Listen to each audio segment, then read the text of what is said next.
अगर तुम भी समझते हो कि किसी की हाय कुछ नहीं बिगाड़ती, तो एक बार नाहिद की कहानी जरूर सुनना। उसने कहा था, फातिमा, मेरी हाय लग गई तो अल्लाह भी बचा नहीं पाएगा। और फिर अल्लाह ने इंसाफ दिखाया। फातिमा एक मासूम, परहेजगार और नमाजी लड़की थी। निजामपुर के एक शांत गांव में रहती थी। उसकी आंखों में नूर, उसकी जुबान पर कुरान के अल्फाज और उसके दिल में सिर्फ अल्लाह का खौफ था। हर रोज मस्जिद जाती, कुरान की तिलावत करती और लोगों की मदद करती थी। उसकी चचेरी बहन नाहिद बिल्कुल उलट थी। दुनियादारी में रची बसी, हमेशा मेकअप और डिजाइनर कपड़ों में लिपटा हुआ चेहरा और जुबान ऐसे जैसे जहर हो। उसे फातिमा की इबादत और लोगों में इज्जत से जलन होती थी। तू क्या समझती है, इतनी नेक बन गई तो जन्नत का टिकट मिल गया? देखना, मेरी हाय लग गई तो अल्लाह भी कुछ नहीं कर पाएगा। फातिमा चुप रहती, सिर्फ मुस्कुराती। लेकिन उस दिन के बाद सब कुछ बदल गया। एक रात फातिमा ने मस्जिद से लौटकर सूरह बकरह की तिलावत शुरू की। हर लफ्ज के साथ उसका चेहरा रोशन होता जा रहा था। लेकिन अचानक से हवा तेज चलने लगी। चारों तरफ से ठंडी लहरें उठने लगीं, जैसे कोई रूह उसके गिर्द मंडरा रही हो। तभी एक चीख गूंजी, तेरी रूह मेरी है। फातिमा का चेहरा पीला पड़ गया। कुरान उसके हाथ से गिर गया और वो जमीन पर गिरकर बेहोश हो गई।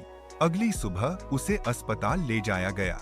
डॉक्टर ने कहा, सब सामान्य है, मगर उसकी आंखों में डर था, जैसे कोई अनजान चीज उसे अंदर से खोखला कर रही हो। दादी अम्मा ने सिर्फ एक जुमला कहा, यह इंसानी काम नहीं, यह हसद का जहर है। नाहिद की हाय लग गई है। गांव में लोग चुप हो गए, मगर फातिमा का हाल दिन ब दिन बिगड़ता गया। हर रात कोई उसके कमरे में आता, दीवार पर कुरानी आयतें चमकने लगतीं और फिर एक हल्की सी रोशनी से पूरा कमरा भर जाता। एक रात जब हर कोई सो रहा था, फातिमा उठकर मस्जिद चली गई।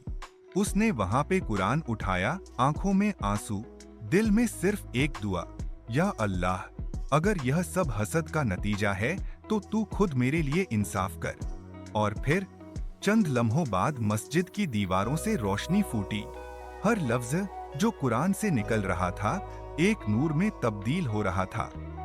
फातिमा ने तिलावत रोकी और बस मुस्कुराई।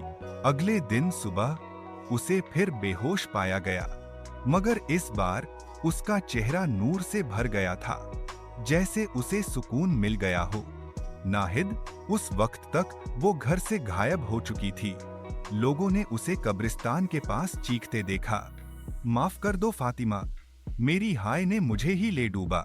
मैं अपने कपड़े फाड़ रही थी, बालों में मिट्टी, चेहरा काला और जुबान से सिर्फ एक लफ्ज बार बार। उसकी रूह मेरी नहीं बन सकी।